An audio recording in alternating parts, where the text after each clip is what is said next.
monétise de combien de manières différentes en vrai? YouTube, collab, TikTok, Insta, intégration de podcast. Et moi, je pense que c'est quand tu es trop gentil, parce que nous deux, on est des personnes trop gentilles, avec les gens Qui profitent. et qui ils analysent. Il y a des gens, en fait, c'est des, c'est des pirates. Hello tout le monde, on se retrouve pour une nouvelle vidéo d'impulsion avec ma chère et tendre Shona. pour vous servir.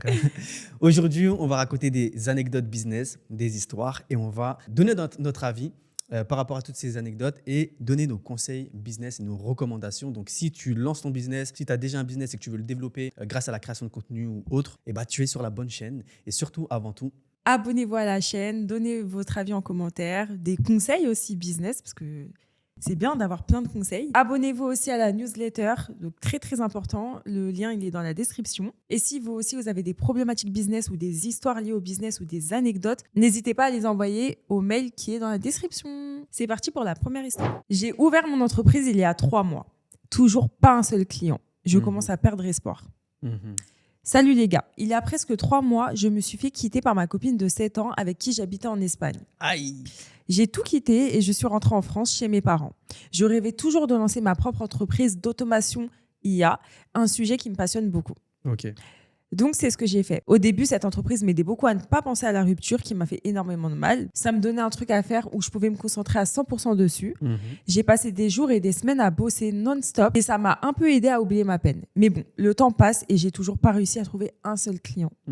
J'avais déjà bossé en tant que freelance pour des clients aux États-Unis, donc je me suis dit que je pourrais trouver ici en France, mais toujours rien. J'ai l'impression qu'il me faut juste un client pour me redonner du momentum, de la confiance et un peu de motivation.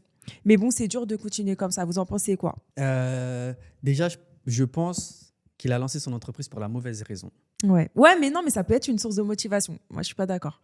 Ça peut être une source de motivation. Oui, je suis d'accord. Mais pour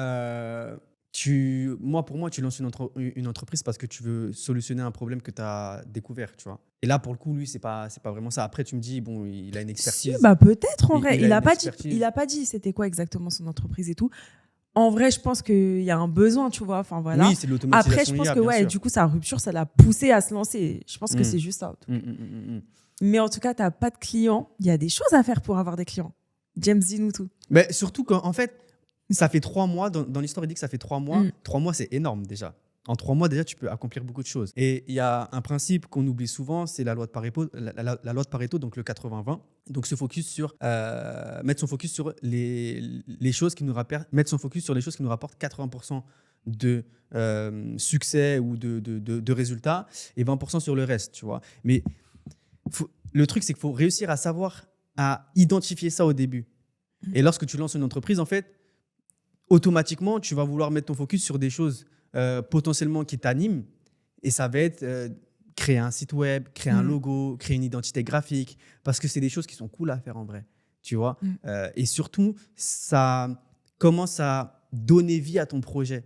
Tu captes ce que je veux te dire? Genre, quand tu crées un logo, tu as l'impression que tu as fait un pas de ouf vers… Ouais, mais moi, je pense que ça aussi, c'est un peu une excuse pour retarder l'action. Tu vois ce que je veux dire? De ouf. Parce qu'en vrai, tu es là, tu prends du temps sur ton logo, mais ça t'apporte quoi en fait là? Rien. Clairement.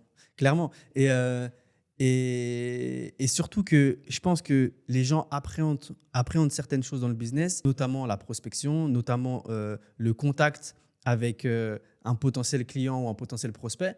Parce que tu es confronté directement à une personne qui va te dire si oui ou non elle veut de ton service. Tu vois ce que je veux dire? Et cette confrontation-là, elle fait peur.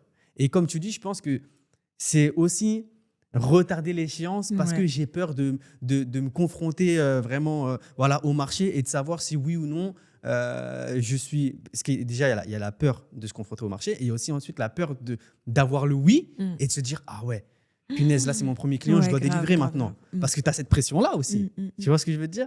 De ne pas décevoir et tout. Ouais, tu lui donnerais quoi comme conseil pour obtenir son premier client? Moi, je pense que son premier client, il se trouve dans son entourage. Surtout avec ce qu'il propose, c'est de l'automatisation IA. Tu vois, aujourd'hui, tous les business ont besoin d'intelligence artificielle. Tu utilises l'IA dans tes tâches au quotidien, en vrai. Ça te fait gagner du temps. Et tu te souviens, à un moment, on voulait automatiser plein de choses à Podspace, avec N8N notamment, etc., pour te faire gagner du temps, toi, sur tes tâches que tu faisais manuellement. Ça, c'est vraiment des problématiques actuelles. Tu vois, si tu arrives à faire gagner du temps à une personne parce que tu utilises des process IA pour aller plus vite, etc. Comme on dit, le temps, c'est de l'argent, mais c'est factuel. Le temps, c'est vraiment de l'argent. Et surtout, dans des business comme le nôtre, là, actuel, on a besoin d'aller plus vite, tu vois. Donc, moi, je pense qu'il y a forcément une personne dans son entourage qui a besoin de son service. Et je pense que, parce qu'après, dans l'histoire, il ne le dit pas, est-ce qu'il en a parlé à des proches, tu vois. Il y a ça aussi. Je pense qu'il devrait en parler autour de soi, à ses proches, et essayer de voir s'il peut avoir de la recommandation, tu vois. Et forcément, créer du contenu, mais ça, Ouais, c'est c'est ce que encore mieux j'allais placé dire.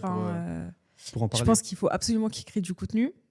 Mais sous quel format, comment tu l'aurais fait? Moi, je pense que j'aurais créé déjà TikTok, Mhm. la base. Pour moi, TikTok aujourd'hui, c'est devenu la base pour la création de contenu. Genre, tu es obligé d'être sur TikTok, pour moi.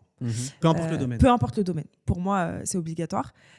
Du coup, j'aurais créé un TikTok, j'aurais fait des posts, etc. Après, Mais tu aurais fait quel type de poste? Genre, tu aurais documenté la construction franchement, de ton ouais, hein, entreprise, ouais. ton entreprise t'aurait donné des conseils? Un peu de tout, en vrai. Après, je vois ce qui marche ou pas. Mhm. En fait, moi, je pense que c'est ça la base. Tu testes un peu tout. Tu regardes aux États-Unis ou voilà, tes concurrents, ce qu'ils font. Tu essayes de faire à peu près pareil, mais en mettant ta touche quand même. Et après, tu regardes T'analyses t'analyses ce s'il y a qui marche des le mieux. créas qui Les fonctionnent. créas qui marchent le mieux, tu les dupliques en changeant un peu le message et tout. Et voilà, en vrai, moi, je pense que c'est ça la solution. En tout cas, je pense qu'il faut absolument, si ce n'est pas fait, qu'ils se mettent à la création de contenu. Absolument. Après, j'ai dit TikTok, il y a aussi Instagram. Hein. Du coup, tu dupliques tout ce que tu fais sur TikTok, tu le dupliques sur Instagram. Hein. Sur Instagram. Ouais, clairement. Et surtout que la dernière fois, je regardais une vidéo d'une américaine qui disait ouais, il y a des gens qui me disent leur création de contenu ne marche pas. Et elle disait qu'elle pense que dans les années à venir, si tu ne adaptes pas ta création de contenu à l'intelligence artificielle, elle ne marchera pas. C'est-à-dire qu'aujourd'hui, les algorithmes, c'est de l'IA. Tu vois, TikTok, Instagram et Meta, peu importe, ils vont intégrer l'IA dans les algorithmes. Donc, en fait, elle disait qu'il faut que vous appreniez à parler à l'intelligence artificielle. Donc, il faut créer du contenu que l'intelligence artificielle va capter pour réussir à performer sur les réseaux sociaux. Tu captes ce que je veux dire ou mais pas? comment Après, elle n'a pas c'est sa mais croyance. Je vois ce qu'elle veut dire, oui. C'est sa croyance parce que tout est robot aujourd'hui, tout est IA. Donc, le contenu que tu postes sur les réseaux sociaux, il doit répondre à certains critères. Tu captes ce que je veux dire? Oui, je vois. Donc, c'était très intéressant. J'avais vu cette vidéo sur YouTube, c'était très, très intéressant. On passe à la deuxième histoire? Ouais. Allez, deuxième histoire. Je déteste qu'on mette la pression pour un truc, genre... Surtout que je t'ai tenu au courant, en fait. Donc, tu veux que je fasse quoi de plus? C'est pas prêt. Salut les entrepreneurs. C'est bien ça comme... Salut les entrepreneurs. Pas mal, ouais. J'ai créé du contenu sur TikTok, Instagram et Facebook. Et l'ensemble de mes canaux génère environ 10 millions de vues par semaine. Wow, c'est bien. Mon concept consiste... En plus, j'ai une capture d'écran, je vais la mettre. Mon concept consiste à poser des questions à des personnes âgées sur leur vie passée. Je kiffe. Un format qui fonctionne très bien Ouais. et qui crée beaucoup d'engagement. Mais je crois que je l'ai déjà vu en fait. J'ai essayé de démarcher des entreprises pour gérer leur présence sur les réseaux, mais j'ai du mal à les convaincre. La plupart me disent ne pas avoir le budget ou bien souhaitent payer seulement 2 vidéos en espérant des résultats immédiats. Or, les réseaux sociaux fonctionnent comme le SEO. Ça demande du temps, mais une fois lancé, c'est extrêmement rentable. Je me suis donc demandé si je ne devrais pas créer ma propre entreprise pour promouvoir mes propres produits ou services. Le problème, c'est que ce que j'aime vraiment, c'est la création de contenu. Monter une entreprise demande du temps, branding, structuration, gestion. Et c'est pas là où je veux mettre mon énergie. Ce que j'aimerais réellement, c'est pouvoir me concentrer uniquement sur la création de contenu. Vous pouvez me conseiller, s'il vous plaît? Moi, je pense qu'il faudrait qu'elle fasse du consulting, mais à son compte. Ouais, Pas besoin de créer... Elle crée sa société, mais c'est pas... En fait, j'ai pas compris la question. Parce que du coup, moi, ce que je pense, il faut qu'elle crée sa société parce que voilà, au début, tu fais en auto-entreprise, voilà, mais dès que ça dépasse ton chiffre d'affaires, tu passes en société et t'as pas besoin d'avoir 10 salariés. Si toi, tu veux créer du contenu, après, si tu as beaucoup de clients, là, t'embauches d'autres personnes pour créer du contenu avec toi pour les boîtes. C'est ça, non, la question? Oui, j'ai pas très bien compris en fait la question. elle pense que créer après, c'est vrai ce que tu as dit, si elle part en auto-entreprise, en vrai, c'est pas beaucoup de gestion, l'auto-entreprise. Bah oui. Tu as des logiciels de compta qui sont ultra simplifiés. T'as pas, en général, t'as pas d'employés, t'as que des prestataires. Bah Si oui. tu peux bosser avec des prestataires externes. Mais moi, ce que je comprends de son message, c'est que son kiff, c'est vraiment faire de la création de contenu pour elle ou pour les autres. Mais le fond du problème de son message, c'est qu'elle n'arrive pas à avoir de clients, en fait. C'est ça, en Moi, fait. j'avais pas compris ça. Hein. Si, parce qu'elle dit, ouais, soit ils veulent 2 vidéos Ok, ouais. pour tester, mais c'est du long Après, terme. il faut qu'elle crée une offre, en fait, claire. Ouais, c'est vrai qu'elle Tu n'a vois, pas dit que c'était son offre. Et qui plus est, elle a dit oui, la création de contenu, c'est du long terme. Mais les clients, ils sont obligés de tester ton offre et ton produit. C'est ce que tu proposes. Demain, nous. Oui, mais en fait, je vois ce qu'elle veut dire parce qu'en gros, les clients, là, ils lui disent, ouais, je veux 2 posts. Et ils pensent que ça va être une baguette magique pour péter. Tu vois, mais non, en fait, c'est pas comme ça. La création de contenu, c'est tu testes, tu fais des A/B tests, en fait. Tu testes, tu reprends ce qui marche. Enfin, voilà, comme on dit toujours, en fait. Donc, et en fait, c'est plusieurs posts qui vont te faire. Tu vois, sur 10 posts, il y en a peut-être 2 qui vont marcher. Enfin, voilà, quoi. C'est pas en 2 posts que tu vas. Mais du coup, comment est-ce que tu aurais fait pour l'expliquer à l'entreprise? J'aurais dit ça. Totalement ça. De A à Z. Non, mais vraiment. Toi, t'aurais dit quoi? Moi, je les aurais fait tester, tu vois, sur 2 postes. Et juste, j'aurais essayé de tout miser sur ces 2 postes pour qu'il y ait un maximum d'engagement et de viralité. Juste pour qu'ils voient l'opportunité, en fait. Je cherche pas les résultats forcément, genre plus de clients sur 1 ou 2 postes. En vrai, c'est même pas ça mais le non, but. mais c'est la visibilité. Ouais, la visibilité, mais c'est juste le déclic pour qu'ils se disent ah ouais, en fait, ça peut m'apporter quelque chose, donc oui, je vais lui faire confiance et je vais miser sur du long terme. Tu captes? Donc je pense qu'elle devrait accepter de faire tester. Et surtout, je pense qu'au début, en fait, quand tu lances une activité, il faut même pas chercher à être rentable, genre. Tu vois, et ça, Ouais, mais bon, je la comprends parce que là, c'est elle qui va créer du contenu, ça prend du temps. ça demande du temps. C'est Donc, vrai, mais comme on dit souvent, pour gagner, il faut savoir perdre un peu, un minimum. Ouais, c'est vrai. Tu vois. Donc là, pour le coup, tu vois, là, Après, tu vas perdre du temps, mais sur de la durée. En fait, les témoignages clients aujourd'hui, c'est trop puissant parce qu'on est dans un monde où il y a de plus en plus d'offres, il y a de plus en plus de business qui se créent, il y a plus en plus de choses. Et du coup, on est surmené de plein de trucs comme ça et on a du mal à faire confiance. Et tout ce qui peut rassurer un client, c'est avoir des témoignages. Donc, autant qu'elle fasse plusieurs tests avec plusieurs clients, qu'elle récolte des témoignages, et ensuite, ça sera plus facile à elle pour vendre. Tu vois. Ouais, sinon, elle fait une offre. Parce que moi, je trouve 2 postes, c'est pas assez. Mais en gros, C'est une clairement offre. pas assez. Mais 2 Je postes sais par pas. semaine. Je sais pas c'est quoi son offre, mais genre, elle fait du consulting pendant 3 mois, je te dis n'importe quoi. Et genre, les 2 premières semaines ou le premier mois, c'est que du test gratuit. Et après, je vous facture les autres mois. Tu vois ce que je veux dire? Un truc comme ça. Après, là, ce qu'on n'a pas dit, c'est elle a dit qu'elle fait 10 millions de vues par semaine. Là, c'est énorme. C'est énorme. C'est-à-dire vraiment, elle peut monétiser complètement la page. Et sur son plusieurs compte, canaux. en fait. Et sur plusieurs canaux. Donc, avec des collaborations, même la monétisation des réseaux. Son concept, c'est... Elle va voir des personnes âgées qui racontent leur vie. Moi, j'aime trop en plus ces trucs comme ça. En fait, tu sais pourquoi ça marche de ouf ce genre de contenu? Parce que c'est grave basé sur l'émotion et la compassion. J'aime trop, moi. Tu vois, c'est émouvant de regarder ce genre de contenu. Et tu verrais quoi comme type de monétisation? Genre, quel format tu pourrais proposer comme intégration qui pourrait plaire à des marques? Tu as des idées sur ce type de format? Moi, tu sais, là, j'ai vu quoi direct? Ouais. Mythique. Mais tu vois, c'est quoi Mythique Les personnes âgées. Ouais, pour les personnes âgées. Je sais plus c'est quoi le nom. Mythique. On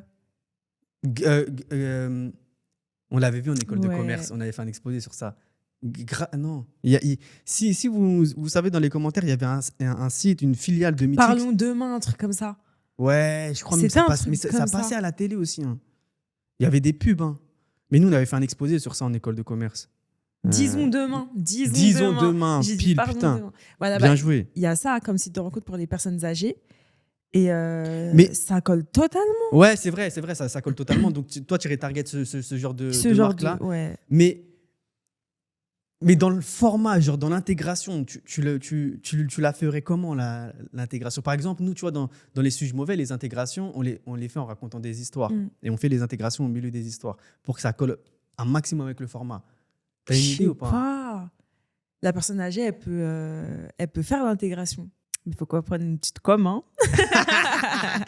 Ouais, je sais pas, faudrait Je réfléchir. sais pas, à réfléchir, tu vois, mais... Après, il y a d'autres sources de monétisation. Quand tu fais 10 millions de vues par semaine, je sais pas combien d'abonnés elle a, mais elle peut faire de l'affiliation. Je sais pas si, disons demain, tu vois, ils proposent aussi une sorte d'affiliation sur les inscriptions Peut-être, ouais. à la Je pense plateforme. en vrai. Hein. Tu vois. Mais en tout cas, 10 millions de vues par semaine, c'est quand même assez énorme et c'est un gros moyen de monétisation. Donc, avant même d'aller chercher à faire de la création de contenu pour d'autres personnes, sur ton compte à toi, tu peux déjà faire beaucoup de choses. Et nous, on l'a fait avec le compte James et Shona, tu vois, on monétise de combien de manières différentes en vrai. YouTube, collab, TikTok, Insta, intégration de podcast, produits complémentaires, Spotify. Il y a tellement de moyens de monétisation quand vous avez une audience. Je vous jure qu'avoir une audience, c'est la chose la plus précieuse du 21e siècle, selon moi. Parce que quand tu as une audience et que quand tu as des gens qui te font confiance et qui aiment ce que tu fais, etc., tu pourras toujours monétiser d'une certaine manière. Demain, avec l'audience qu'on a, on peut, on en parlait hier, faire un drop de goodies liés au podcast, tu vois. C'est quelque chose qu'on pourrait faire. Et les gens, je pense qu'ils achèteront parce qu'ils sont aussi attachés au podcast, à notre image, etc. Donc, vraiment aller dans cette réflexion-là de comment je peux monétiser la création de contenu que je suis en train de faire. Histoire numéro 3, ma belle. Là, on va parler d'un contexte de travail. Salut, j'ai lancé un média digital en 2024 et j'ai besoin de conseils pour gérer une attachée de presse qui me met la pression. J'ai interviewé une de ses clientes, on va l'appeler Sarah, fin novembre pour un article. Je vais parler de la boîte, de leur expertise, etc. Pour être honnête, j'aurais pu demander à être payé pour cette couverture, mais je la bosse encore. Mais là, je bosse encore sur comment monétiser le média. Sauf que cette attachée de presse, elle a essayé d'influencer le contenu de mon article à plusieurs reprises. Elle m'a demandé de la tenir au courant pour la date de publication pendant les vacances alors que j'étais off. Et j'ai répondu lundi, oui, bien sûr, pas de souci, je te dis dès que c'est finalisé, comme ça tu pourras voir s'il faut ajuster des trucs. Et hier matin, je reçois ça. Mon nom, suivi de « il faut que tu me dises ce qui se passe avec l'interview de Sarah, quand est-ce que tu comptes la sortir ?» Donc, très sec le message. Ce qui se passe, franchement, il me gonfle. Elle me parle comme si j'étais en retard ou que je n'avais pas répondu, alors que je lui ai dit que j'allais la tenir au courant. Une de mes rédactrices bosse dessus en ce moment. On parle de bosser ensemble sur un autre projet où je pourrais potentiellement être super bien payé, mais en même temps, j'ai pas envie de gérer des gens comme elle. Je suis une personne très pro, mais pour le coup, j'ai décidé de l'ignorer et de lui envoyer un mail une fois que l'article sera publié. Je ne comprends pas la pression qu'elle me met, alors qu'il n'y a aucun contrat entre nous. Les attachés de presse françaises ne sont jamais comportés comme ça. Que ferez-vous à ma place ? Les gens qui sont... Moi, ça, je déteste. Hein. Je déteste qu'on mette la pression pour un truc, genre... Surtout que je t'ai tenu au courant, en fait. Donc, tu veux que je fasse quoi de plus ? C'est pas prêt. Toi, beaucoup, on te met la pression. Ouais, moi, j'en peux plus. Avec Podspace. Ouais. Franchement... Mais comment tu gères ça ? Parce que des fois, on te met la pression et en plus, on te met la pression d'une façon... Genre, des fois, on va même pas être en retard. Ouais. Bah, c'est le cas, là, on en parlait ce matin, carrément, tu vois. Genre, parce que sur Podspace, chez Podspace, pardon, on poste, enfin, n'importe quoi. On livre les rushs en 48 heures maximum. Ouvrez, déjà. Donc, jour férié ou week-end non compris. Ouais. C'est-à-dire que si les gens vous qui tournez tournent le vendredi, par exemple. Non, prends le jeudi. Ouais, mais jeudi, en général, on arrive à livrer le vendredi. Mais moi, je parle du vendredi, tu ne seras jamais livré le samedi. À part si moi... Le week-end, j'ouvre mon ordi et je regarde si les rushs sont prêts. Mais en vrai, normalement, je ne devrais pas le faire. Tu vois. Du coup, normalement, tu dois être livré lundi ou mardi. Mais normalement, c'est mardi. Enfin, bref. Mais là, du coup, là, il y a un client. Donc là, aujourd'hui, on est vendredi. Il y a un client qui a tourné mercredi. Et le jeudi, il me dit j'aimerais bien recevoir les fichiers aujourd'hui et tout, c'est urgent. Je dis je dis à l'équipe, j'informe l'équipe. Et en gros, si c'est prêt, je te les envoie. Mais si c'est pas prêt... Et ce matin, il m'envoie un message. Ouais, j'aimerais bien recevoir les rushs, c'est très urgent et tout. Comme si on était en retard. Mais on n'est pas en retard, en fait. Il y a écrit sur le site, il y a écrit partout que c'est 48 heures. Ouvrez. Donc nous, en fait, on est sympa en te livrant avant. Et comme les clients, ils s'habituent à ça, à ta sympathie, et après, ils croient que c'est la normalité. Mais non, pas du tout, en fait. Tu vois. Donc voilà, après là... Pour l'histoire, franchement, moi, je le comprends trop. Et moi, t'as vu, c'est bien l'argent et tout. Mais je te jure, la santé mentale, la tranquillité, il n'y a rien de mieux. Donc, moi, franchement, tu sais déjà que sur un autre projet, déjà sur un projet comme ça, elle est relou. Sur un autre projet, elle va être encore plus relou. Franchement, moi, j'aurais pas pris le projet. Sachant que là, elle n'est pas payée. Hein. C'est ça qu'elle a dit. Ouais. Je crois que c'est un gars, mais je sais pas. Je sais pas. Ouais, peut-être pas. Ouais. La personne n'est pas payée. Alors, ça veut dire que quand sa cliente va débourser de l'argent pour le prochain Ça va projet, être elle quoi? sera encore plus exigeante. Mm. Tu vois. Et moi, je pense qu'il ne faut pas prendre l'autre projet. Et je pense surtout que la communication est très importante avec ce genre de personnes. Et que les mots aussi employés sont très importants. Et je pense que cadrer les choses, genre... En fait, lorsqu'on travaille avec des personnes, établir un cadre au début, ça va poser les fondations de la relation. Tu comprends ce que je veux dire? Ouais, c'est vrai. Donc, à partir du moment où tu vas être plus ou moins sec dans les échanges, la personne, elle va se permettre ou non des choses. Et moi, je pense que c'est quand tu es trop gentil, parce que nous deux, on est des personnes trop gentilles, avec les gens Qui profitent. et Ouais. qui ils analysent. Il y a des gens, en fait, c'est des, c'est des pirates. Ils analysent comment tu es. Ah, il est gentil, je vais pouvoir gratter. Mais Ils clairement. vont rien me dire. Clairement. Alors qu'avec une personne sèche, tu vois, il ne serait pas forcément permis ce genre de choses-là. Donc, je pense que dès le début, il faut établir un cadre. Et elle aurait dû le faire, en fait, dès le début, tu vois. Peut-être en répondant à ce message-là un peu plus sèchement. Genre, en vois. gros, je t'ai déjà prévenu. Voilà. Enfin, voilà, en gros. Voilà. Et je t'envoie le fichier dès qu'il est prêt. Voilà. Fin. Fin. Comme ça, t'as plus besoin de m'envoyer de message. Fin. Mais bon, après, des fois, tu vois, t'as envie de garder des relations, de bonnes relations et tout. Oui, mais là, c'est pas être en mauvaise relation, c'est juste remettre la Oui, personne mais la à- personne, elle va peut-être mal le prendre. Enfin, bref, c'est compliqué. Ça reste du business. Ouais, je suis d'accord. Tu vois, c'est ça qui est compliqué aussi, c'est que, en vrai, si on prend du recul, il y a des gens qu'on aime bien, avec qui on travaille, etc. Mais le business, c'est du business. Et s'il faut que tu sois frustré, bah sois frustré. Mais quoi qu'il en soit, pour que le travail se passe bien, il faut que ça se passe comme ça. Il faut qu'on discute comme ça. Donc voilà. Ouais, moi, je lui conseille pas de prendre le projet. Moi non plus, je ne conseille pas de prendre le projet.